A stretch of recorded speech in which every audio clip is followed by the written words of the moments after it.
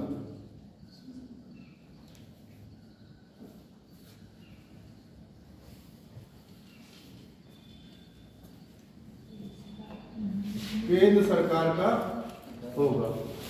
किंतु भूमि से गैर कानूनी वस्तु या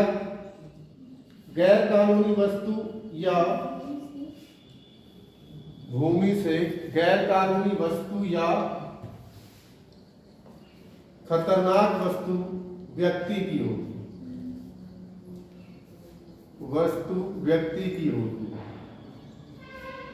व्यक्ति की या राज्य की? व्यक्ति की। राज्य की कैसे हो जाएगी? व्यक्ति की होगी। ब्रैकेट जैसे शराब, हथियार, विदेशी मुद्रा इत्यादि। जेल भी तो करती है फिर उस आदमी। शराब, हथियार, विदेशी मुद्रा इत्यादि। ठीक है, ध्यान रखना कभी भी मिले। लेकिन सर ये जो जमीन होती है वर्तमान में जिसकी है, लेकिन उससे पहले जिसकी है उसमें नहीं होगी। तो आप जांच करके लीजिए जमीन, आप जांच करवाइए, कुछ भी करिए। ठीक है, अच्छी चीज है तो आपको कोई दिक्कत नहीं, सरकार को पूरा घर सहित वसूल ले जाएगी। आप आपका घर भी तो ले सकती है, क्योंकि संपत्ति का अधिकार है नहीं। वही आर्टिकल आगे लास्ट 301।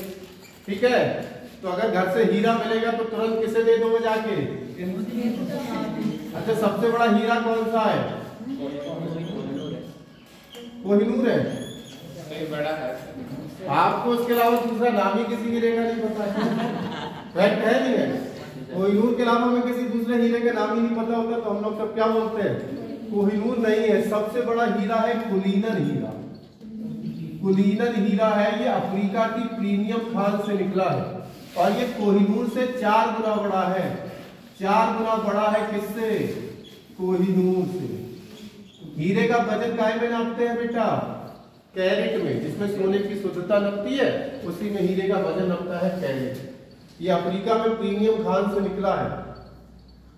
कोहिनूर कहां से निकला था पता है किसी को? भारत से। कहां से? वारंगल गोलकुंडा की खान, जिसे आज आप तेलंगाना कहते हो, वहीं पे गोलकुंडा की खान थी। और पहला राजा जिसे ये मिला था अलाउद्दीन खिलजी का नाम सुना है? आपने पिक्चर भी देखी होगी पद्मावत। अलाउद्दीन खिलजी को मिला था सबसे पहले कोहिनूर। अलाउद्दीन खिलजी से सारे खिलजियों पे रहा। खिलजियों से किसके पास गया? तुगलक वंश के बाद फिर सैयद वंश, फिर लोधी वंश, फिर बाबर ने छीन लिया। बाबर के बेटे हुमायूं पे रहा। हुमायूं का बेटा कौन था? अकबर। अकबर के बेटा जहांगीर। जहांगीर के बाद शाहजहां। शाहजहां बोला ये हीरा बहुत घूम रहा है, इसको क्या करो? लगवा दो। तो उन्होंने एक सिंहासन बनवाया, मयूर सिंहासन। अगर कभी इतिहास पढ़ा होगा, सुना होगा मयूर सिंहासन। 12.5 कुंटल सोने का बना सिंहासन था। 12.5 कुंटल। और उस सिंहासन के सर के पीछे लगवाया था कोहिनूर हीरा, तभी उसको कहा गया मयूर सिंहासन। फिर उसके बाद उस पर कौन बैठे? हमारे औरंगजेब, बहादुर शाह प्रताप, फर्रुखशिया, जहादारा, रफीउद्दौला, रफीउद्दौला। फिर आया तो मोहम्मद शाह। मोहम्मद शाह में इराक का राजा आया नादिर शाह, उसने इसको लूट लिया। जब लूट के ले जा रहा था तभी तो हमारे पंजाब के राजा रणजीत सिंह लड़ गए, दिलीप सिंह। और उन्होंने सिंहासन तो चला गया लेकिन कोहिनूर छीन लिया। और उन पंजाब के राजा से छीन लिया किसने? अंग्रेजों ने। और अंग्रेज कहाँ ले गए? ब्रिटेन। और रानी की उसमें क्राउन में आज भी वहां लगा हुआ है। हाँ, भारत का पहुंचा कहाँ है? दिखाया नहीं था मोदी जी को? ये देखो आपका कोहिनूर हीरा, कर भी नहीं सकते कुछ। इस समय भारत का सबसे बड़ा हीरा है मुगल हीरा, आरबीआई के पास। ठीक है, चलिए आर्टिकल 301 देखिए, संपत्ति के अधिकार को विधिक या कानूनी अधिकार बनाया। संपत्ति के अधिकार को विधिक या कानूनी अधिकार बनाया गया।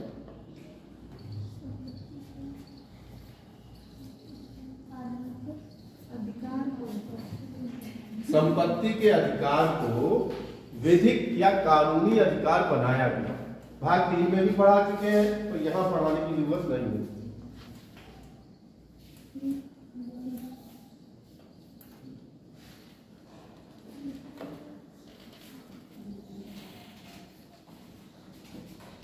डाल दीजिए भाग 14। भाग 14।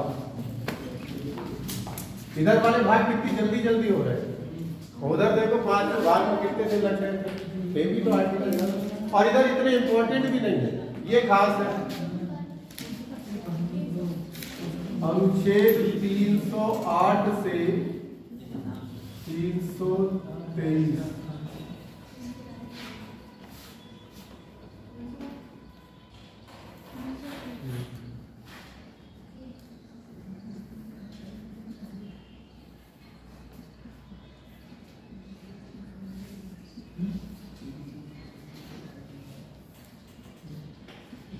यूपीएससी सुना है?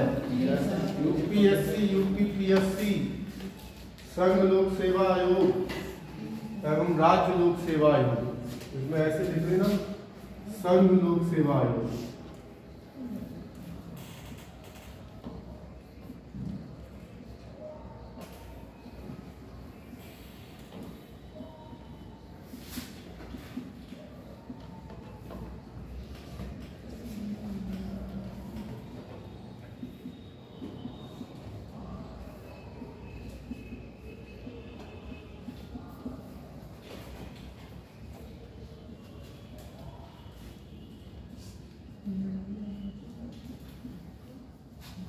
जैसे उदाहरण हमने यूपी का लिख दिया, यूपीपीएससी।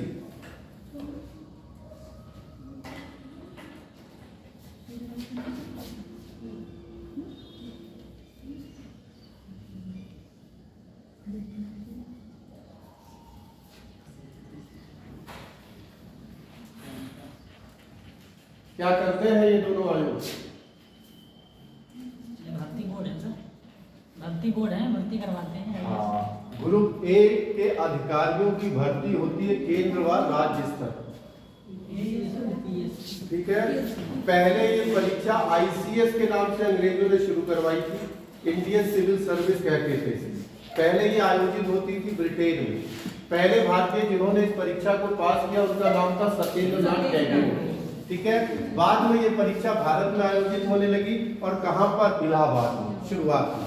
और आज इसको हम लोग बोलते हैं संघ लोक सेवा आयोग, यूपीएससी, भारत की सबसे कठिनतम परीक्षा में से एक क्या यही है, इसके ऊपर कोई नहीं, ठीक है। तो आपने सुने होंगे आईएएस, पीसीएस या फिर आईएफएस, तो वो सब कौन कराएगा हमारा? वही राज्य में पीसीएस जैसे सुना होगा, वो कौन कराती है? अगली बात समझ में। तो थोड़ा सा इतिहास लिख लेते हैं, फिर इसको लिखेंगे। लॉर्ड मैकाले की सिफारिश पर, लॉर्ड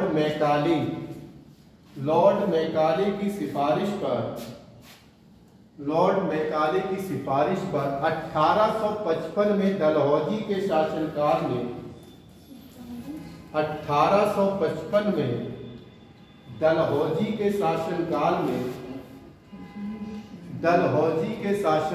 में सिविल सेवा की परीक्षा आयोजित की गई। सिविल सेवा की परीक्षा आयोजित की गई। सिविल सेवा की परीक्षा आयोजित की गई। तब इसे इंडियन सिविल सर्विस ब्रैकेट में आईसीएस कहते थे। तब इसे इंडियन सिविल सर्विस या आईसीएस कहते थे।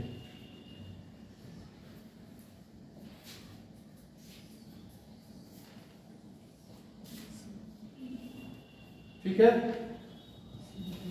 अगला 1919 अधिनियम के द्वारा 1919 अधिनियम के द्वारा भारत में सिविल सेवा आयोग का गठन किया गया। भारत में सिविल सेवा आयोग का गठन किया गया। 1919 अधिनियम के द्वारा भारत में सिविल सेवा आयोग का गठन किया गया। हाँ भाई, तुम भी पढ़ोगे। सिविल सेवा आयोग का गठन किया गया। ठीक है, आयोग बन गया। अब अगले लिखे, अगले लिखे, भारत में पहली बार सिविल सेवा की परीक्षा, भारत में पहली बार सिविल सेवा की परीक्षा 1922 में इलाहाबाद में आयोजित की गई। परीक्षा 1922 में इलाहाबाद में आयोजित की गई।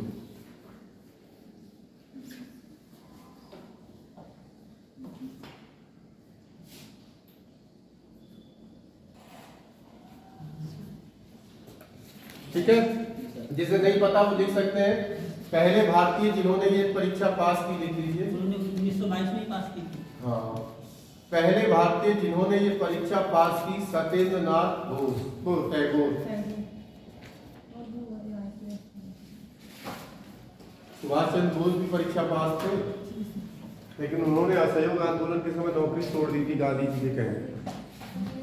ठीक है सर, यहाँ पर ये लॉर्ड मैकाले का क्या फायदा हुआ था इस परीक्षा का आयोजन? कुछ लोग समाज सेवी भी होते, उन्होंने कहा है, ऐसा था ना पहले केवल अंग्रेजों के लिए परीक्षा होती थी, तो उन्होंने कहा भारतीयों को भी लाओ।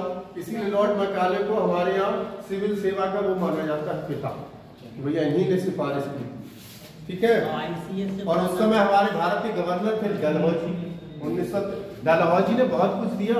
पहली सिविल सेवा परीक्षा पहली ट्रेन डलहौजी के समय में चली। आपसे पूछना, भारतीय रेलवे के पिता लॉर्ड डलहौजी, आपने सुना होगा ना, कब चली थी पहली ट्रेन? कब चली? 16 अप्रैल 1853 मुंबई से ठाणे। ठीक है, 1925 में इलेक्ट्रॉनिक चली। चलो वो चीजें छोड़ो, इतिहास को इतिहास में रहने दो, अभी पढ़ो पॉलिटिक्स। ठीक है, जब सर इसका नाम ICS था तब इसी इंजन ने पास की थी। अरे UPSC तो हमने आजादी के बाद नाम था, संविधान। ठीक है, चलिए लिख लिया जिन्होंने, सत्येंद्र नाथ टैगोर। ठीक है, अब लिखेंगे अनुच्छेद 311 में, अनुच्छेद 311 में सिविल सेवकों के पद की रक्षा की चर्चा है। 311 में सिविल सेवकों के पद की रक्षा की चर्चा है। सिविल सेवकों के पद की रक्षा की चर्चा है। इन्हें बिना किसी ठोस कारण के नहीं हटाया जा सकता। इन्हें बिना किसी ठोस कारण के नहीं हटाया जा सकता।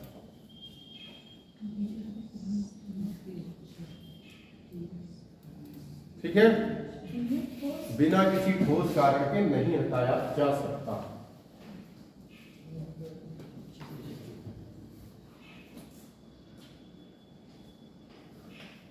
सर, इसके कारण क्या हो सकते हैं?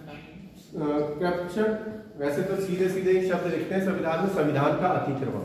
मतलब आप संविधान के अनुसार ना चले, उसमें रिश्वत लेना होगा, गैर तरीके से किसी की हेल्प करना होगा, वो सारी चीजें। एक शब्द में डिफाइन करना चाहो तो संविधान का अतिक्रमण। ठीक है, अगला आर्टिकल बहुत इंपॉर्टेंट है, अगर पूछा गया तो सबसे पहले यही पूछा जाएगा। लिखिए आर्टिकल 312। आर्टिकल 312 अखिल भारतीय सेवाओं के सृजन करने का अधिकार। अखिल भारतीय सेवाओं के, अखिल भारतीय सेवाओं को सृजन करने का अधिकार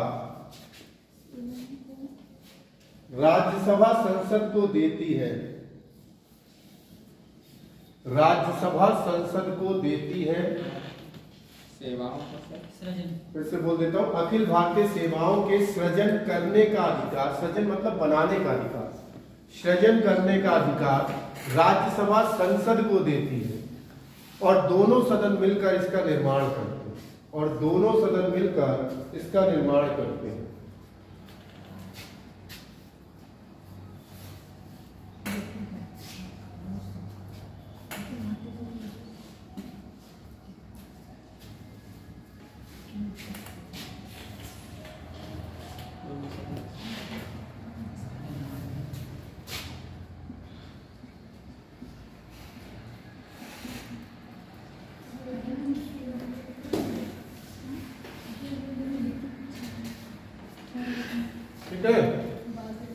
देखिए कौन कौन सी अखिल भारतीय सेवाएं होती हैं। अखिल भारतीय सेवा नियुक्ति करती है केंद्र सरकार। वेतन भी कौन देगी? केंद्र सरकार। क्षेत्राधिकार पूरा भारत, पूरे भारत में कहीं भी पोस्टिंग हो सकती है। उदाहरण आईएएस, आईपीएस, आईएफएस या कुछ भी। इंडियन एडमिनिस्ट्रेशन सर्विस भारतीय प्रशासनिक सेवा, Indian police service, Indian forest service. एक होती है केंद्रीय सेवा। आप लोग काय की तैयारी कर रहे हो? केंद्र सरकार। केंद्र सरकार इसमें भी क्या होगा? पूरा भारत। एसएससी, बैंक, रेलवे, ये वाली रेलवे नहीं, ग्रुप डी कैट, जो बड़े बड़े अधिकारी होते हैं, डीआरएम वगैरह। ठीक है, ठीक है। एक होती है राज्य की सेवा, राजकीय सेवा। अब इनको कौन देगा? राज्य सरकार। वेतन भी कौन देगी? राज्य सरकार। क्षेत्राधिकार क्या होगा? उसी राज्य में। उदाहरण पीसीएस। ये 3 नौकरियां हमारे सेंट्रल की अखिल भारतीय सेवाएं देगा। लिख लीजिए फिर आगे बताते हैं।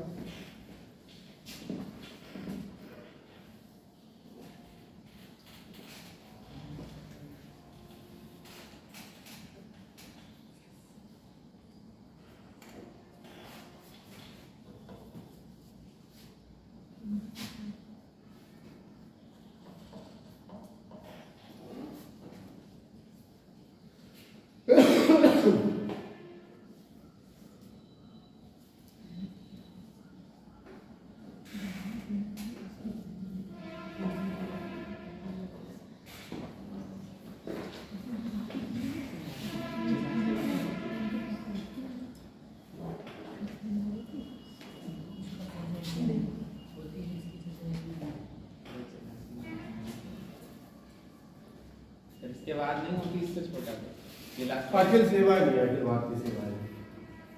अखिल भारतीय सेवा में यही है।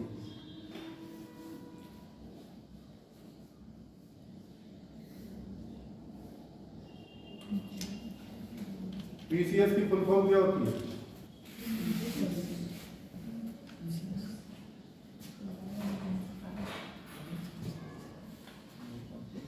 सोचो। पब्लिक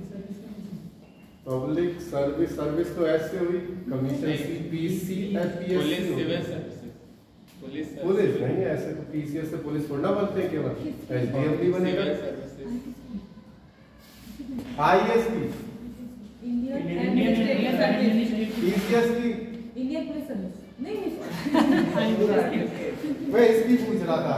इसकी तो पता इंडियन पहले ये इंडियन फॉरेनर सर्विस होती थी, अब ये इसकी होती है पब्लिक और पब्लिक कमीशन सर्विस। इतनी हम पब्लिक है ही नहीं इसमें।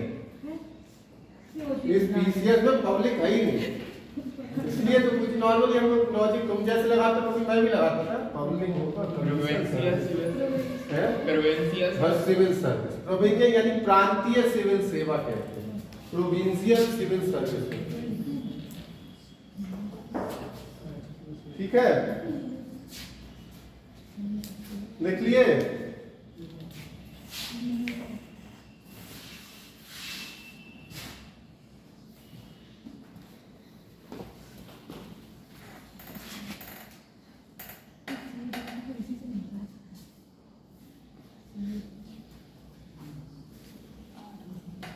होता है वो पीसीएस क्रॉस करता है ना। जो एसपी होता है वो आईपीएस। जी सर, मतलब पुलिस अधिकारी होते हैं जो मतलब आईपीएस वो भी मतलब करते हैं, तो केंद्र सरकार राज्य सरकार के अंडर ही वर्क है। क्षेत्राधिकार तो भारत में कहीं भी रह सकता है, इंडिया से बाहर धरना भेज दो ना। नहीं, इंडिया में तो करते हैं जब मतलब उनकी नियुक्ति हो जाती है, फिर तो राज्य सरकार के अंडर। अंडर नहीं आते कभी भी। देखो नियुक्ति भी वो करेगी, अंडर भी रहेंगे, उन्हीं के सैलरी भी उन्हीं से लेंगे। अरे रेलवे है, तुम छोटा उदाहरण लो, रेलवे है तो वहीं रेलवे में नौकरी लग जाए, रेलवे में लग गई, रहोगे तो किसी राज्य में ही, लेकिन क्या होगा? केंद्र सरकार की रहोगे। ठीक है, पीसीएस में जिस राज्य की आपने निकाली है परीक्षा, उसी राज्य में। यही वरिष्ठ IAS PCS जब अधिकारी रखते तो यही विदेश सचिव, कैबिनेट सचिव, रक्षा मंत्रालय, ये सब देखने को मिलते हैं। ये अध्यक्ष देख रहे हो, संघ लोक सेवा आयोग के अध्यक्ष, ये यूपीपीएससी के अध्यक्ष या सदस्य, ये सब यही तो होते हैं वरिष्ठ। तो वरिष्ठ हो जाते हैं, कथित किनारे पे रिटायरमेंट के बुजुर्ग, जीवन का सार्वजनिक जीवन का अनुभव तभी तो कहते हैं इनको। ठीक है, नोट करके लिखिए, संघ लोक सेवा आयोग यूपीएससी की चर्चा अनुच्छेद 315 में। संघ लोक सेवा आयोग यानी यूपीएससी 315।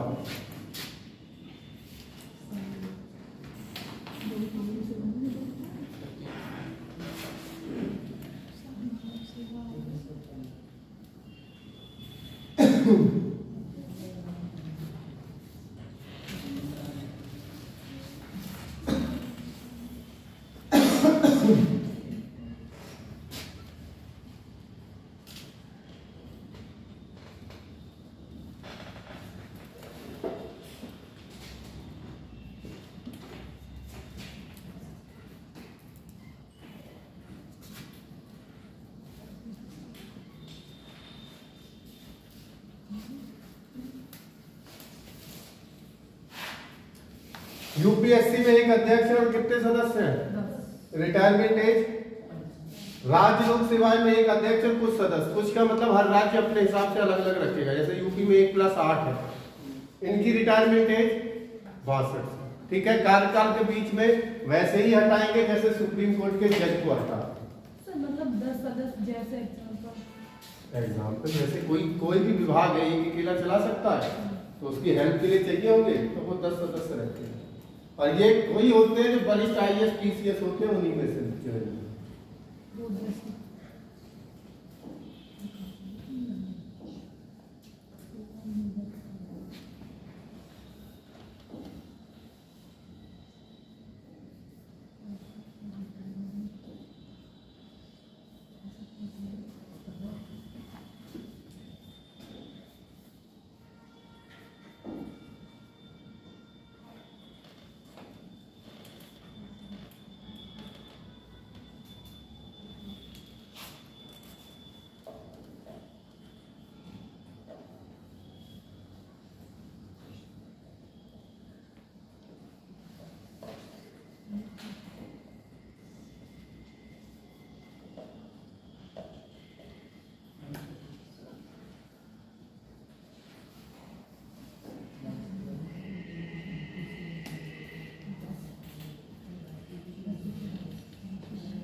ये ज्यादातर जो गवर्नमेंट जॉब्स होती हैं 60 साल में रिटायर होते हैं लोग।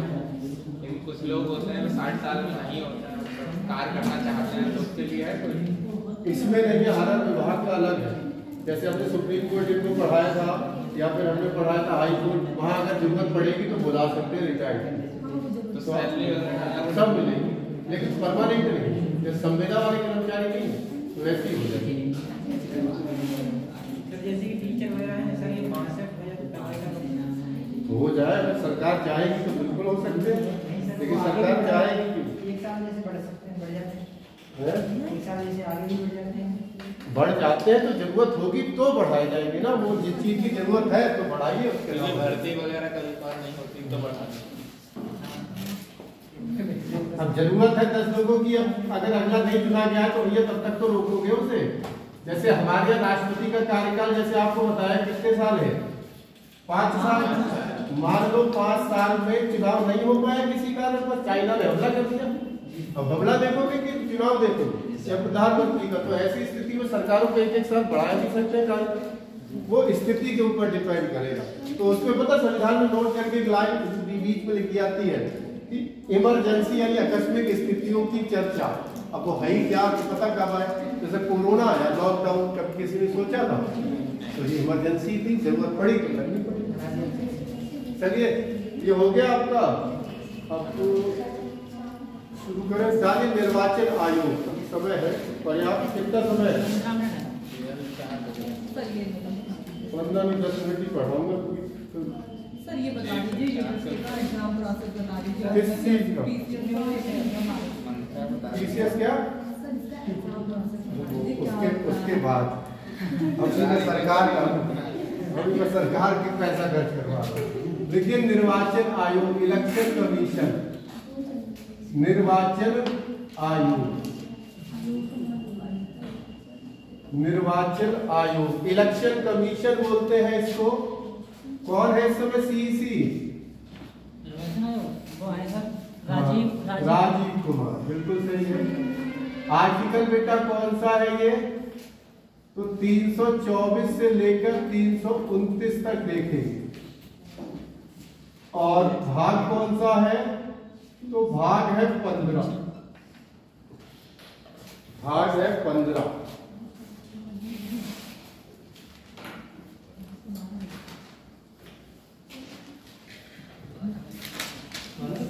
बड़ी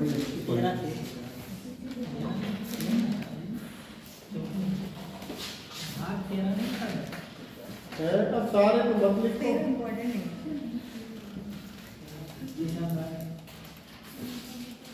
ठीक है, इसकी स्थापना लिख लो, कब हुई थी बताएगा कोई मुझे? स्थापना, मतदाता दिवस कब मनाते हैं?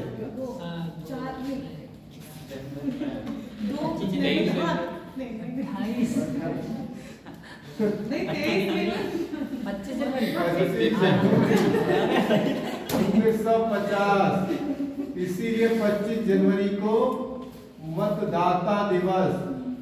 28 लिखने लगा तो 28 डेट आ गई। 25 जनवरी मतदाता दिवस। ठीक है, आपको एक चीज मैंने पढ़ाई थी, अगर याद हो, उम्मीद तो नहीं है लेकिन फिर भी पूछ लेता हूं। 26 नवंबर को संविधान आंशिक रूप से लागू हुआ था, कुछ अनुच्छेद लागू हुए थे। तो इनमें से कोई अनुच्छेद है जो उस समय लागू हुआ? 26 नवंबर, एक मुझे मानकर आज 26 नवंबर 1949। ध्यान कीजिए, हमने लिखाए थे 15 + 1 अनुच्छेद क्या हो गए थे? लागू। तो इन्हीं कुछ अनुच्छेदों में उसी दिन लागू हो गया था आर्टिकल 324। आगे बात समझ में? उन्हीं में 324 था, इसीलिए ये 25 जनवरी को अस्तित्व में आ गया, वरना 26 जनवरी के बाद आता। क्योंकि संविधान पूरी तरह कब लागू हुआ? कोई आपसे पूछे कि संविधान तो 26 जनवरी को लागू हुआ, ये 25 जनवरी कैसे? तो आप बता देना 26 नवंबर को कुछ अनुच्छेद लागू कर दिए गए थे, उनमें से एक था हमारा 300। और यही आपने सीपीओ की परीक्षा तो सुनी होगी, एसएससी सीपीओ। यहीं से एक लाइन जो नोट करके लिखाऊंगा, यहाँ से 3 बार प्रश्न आ चुका है, आप इसे नोट कीजिए, फिर मैं लिखाता हूँ। एक कथन है, स्टेटमेंट है, एक कथन है, स्टेटमेंट।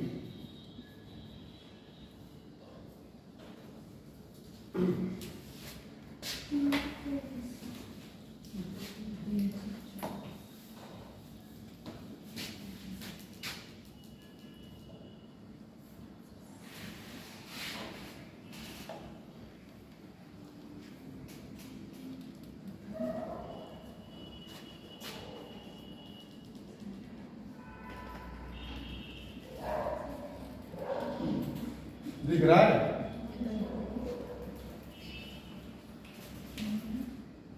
इंक डाल डाल के काले कलर रहने तो नहीं, तो ध्यान नहीं रखती मुझे।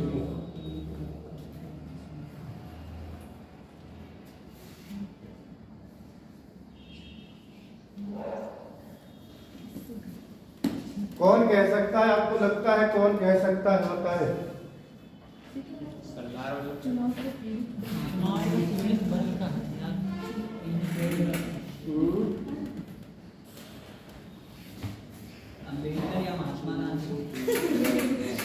महात्मा गांधी तो संविधान का हिस्सा थे ही नहीं, संविधान सभा का। लिख लीजिए ना दूसरा नाम बी आर अम्बेडकर। सीपीओ में 3 बार पूछा जा चुका है लगातार में। बी आर अम्बेडकर सही लगाया तुमका? क्योंकि आपको पता ही है पीड़ित वर्ग के लिए सबसे ज्यादा लड़ने वाले व्यक्ति ही अम्बेडकर थे।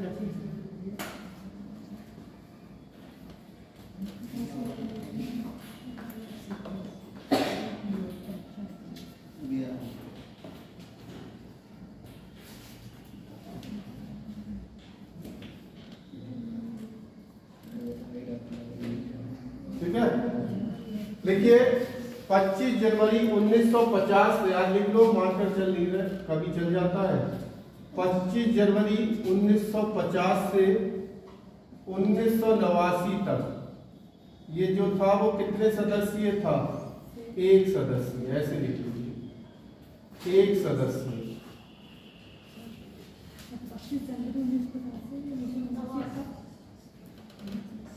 1 सदस्यीय था। निर्वाचन आयोग। हाँ निर्वाचन आयोग। आज 3 है, एक मेन होता है, 2 अन्य होते हैं। एक उस समय तक कितने थे? एक ही था, चीफ इलेक्शन कमीशन। ठीक है, लिखेंगे नोट करके, लिख लो, फिर मैं नहीं लिखूंगा। लिखो सर्वप्रथम या पहली बार सदस्य बढ़ाने की अनुशंसा तारकुंडे समिति ने की। सर्वप्रथम सदस्य बढ़ाने की अनुशंसा या रिक्वेस्ट कह सकते हो, सिफारिश तारकुंडे समिति ने की। तारकुंडे समिति ने की, अध्यक्ष थे बीएम तारकुंडे। तारकुंडे समिति ने की।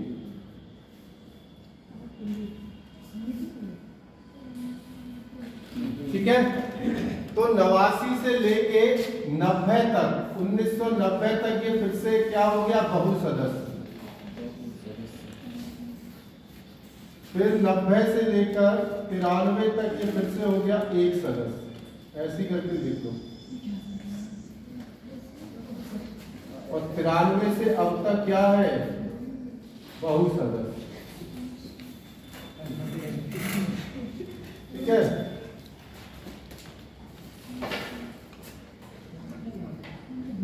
एक सदस्य था, फिर 90 तक 1 साल तक बहुसदस्य हुआ, फिर से क्या हो गया? 1 सदस्य। 93 से क्या है? और ये यहां से समिति पूछेगा वर्तमान में बहुसदस्य किस समिति की सिफारिश पे है, तो गोस्वामी समिति। अभी दिखवा दूंगा, परेशान ना हो।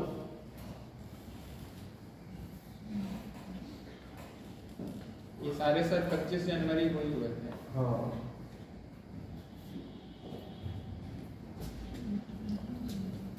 अब इस समय 3 सदस्यीय है और आप देखोगे कल इनकी 3 लोगों की पावर दिखाएंगे कि ये 3 लोग कैसे पूरे देश का चुनाव संभालते हैं। 3 ही लोग तो है वर्तमान में, और 3 लोग कैसे संभालते हैं। और सोचो कितना अच्छे से चुनाव होता है। एक व्यक्ति से आप कह लो घर संभालने को नहीं समझता, ये तीनों कैसे देश संभालेंगे कितनी आसानी से, वो आपको कल बताएंगे। आज ही को पता है, पहुंचे अगर वहां। देखो वर्तमान में जो चुनाव आयोग बहुसदस्यीय है, वर्तमान में जो चुनाव आयोग बहुसदस्यीय है,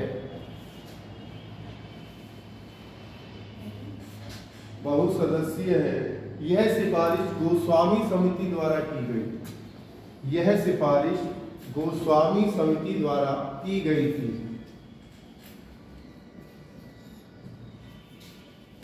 गोस्वामी समिति द्वारा की गई थी, जिसके अध्यक्ष दिनेश गोस्वामी थे। जिसके अध्यक्ष दिनेश गोस्वामी थे। दिनेश गोस्वामी थे।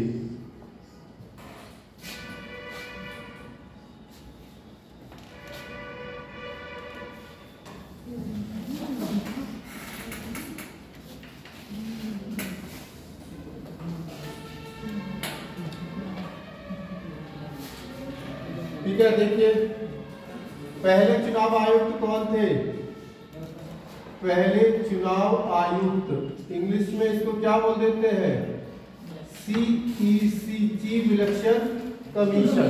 पहले कौन थे हमारे? सुकुमार सेन, याद रहेंगे। ये पहले थे 1950 से लेकर 58 तक रहे थे। वर्तमान में चाहो तो सन ना लिखो कोई बात नहीं। वर्तमान में कौन से हैं? 25वें कौन है हमारे? राजीव कुमार। एक चीज और बता दूं, अगर चुनाव आयुक्त की बात करें, चुनाव आयुक्त की योग्यता क्या होनी चाहिए ये बताएगा। योग्यता पर संविधान मौन है। संविधान में कहीं पर भी इसकी योग्यता का वर्णन नहीं है। चुनाव आयोग की योग्यता निर्धारण करने की शक्ति किसको दे दी गई? योग्यता निर्धारण करने की शक्ति संसद को है। इस संसद बताएगी इसको क्या क्या योग्यता होनी चाहिए। ठीक है, लिख लीजिए। जो लोग पहले चुनाव आयुक्त जो सुकुमार सेन थे, 1 वाले के थे या 3 वाले के? 3। अच्छा, कोई दिमाग लगाओ, 1 हो गए कि 3 हो गए? 1। तो फिर पूछा क्यों? अरे भाई, जब 1950 से लेकर 89 तक एक ही सदस्य तो था। और पहली चीज है ना, हमसे कभी भी पूछेगा तो मेन के ही बारे में पूछता है कि मेन कौन है। जैसे आज कौन है, आप अन्य के नाम ना भी याद रखें तो बहुत रेयर केस होता है जो पूछे जाते हैं। इसमें तो 3 बहु इस समय 3 है, लेकिन चीफ मेन 2 होते हैं। क्या कहते हैं? एक होता है मुख्य चुनाव आयुक्त, 2 होते हैं अन्य चुनाव आयुक्त। वो अन्य है, ये मुख्य चुनाव आयुक्त। यहाँ लिख दो CEC, यानी कि चीफ इलेक्शन कमीशन है, मुख्य चुनाव आयुक्त। आपको याद रहेगा? ठीक है, CEC मुख्य चुनाव आयुक्त।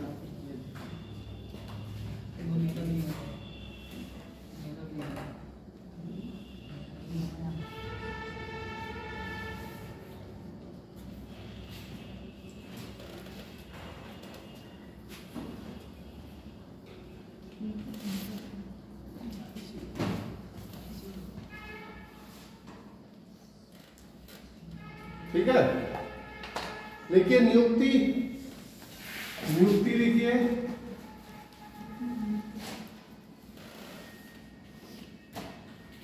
नियुक्ति लिखेंगे, कौन करता है? तो देखो, मंत्री परिषद की सलाह पर राष्ट्रपति। मंत्री परिषद की सलाह पर राष्ट्रपति।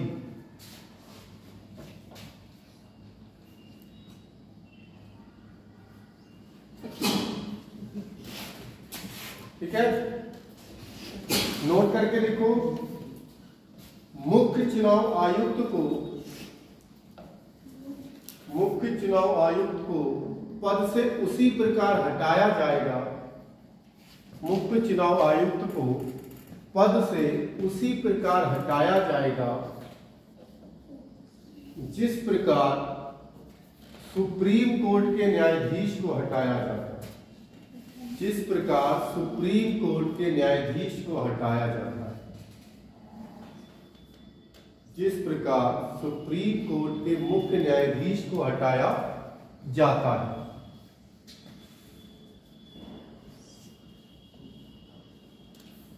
ठीक है, तथा अन्य न्यायाधीश, अगली लाइन लिखना, तथा अन्य चुनाव आयुक्त को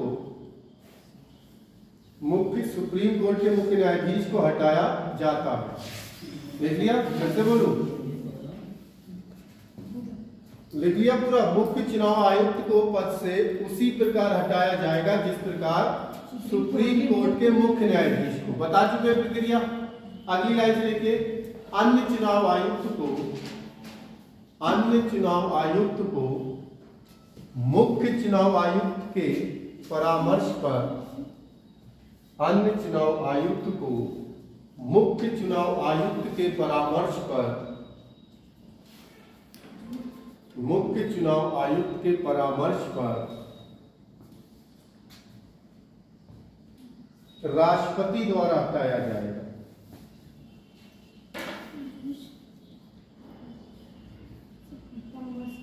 राष्ट्रपति द्वारा हटाया जाएगा। ठीक है, तो मैं देखो इसमें कितना बचा है। हो गया, बंद। चलो कल इसके आगे की बात करूँ।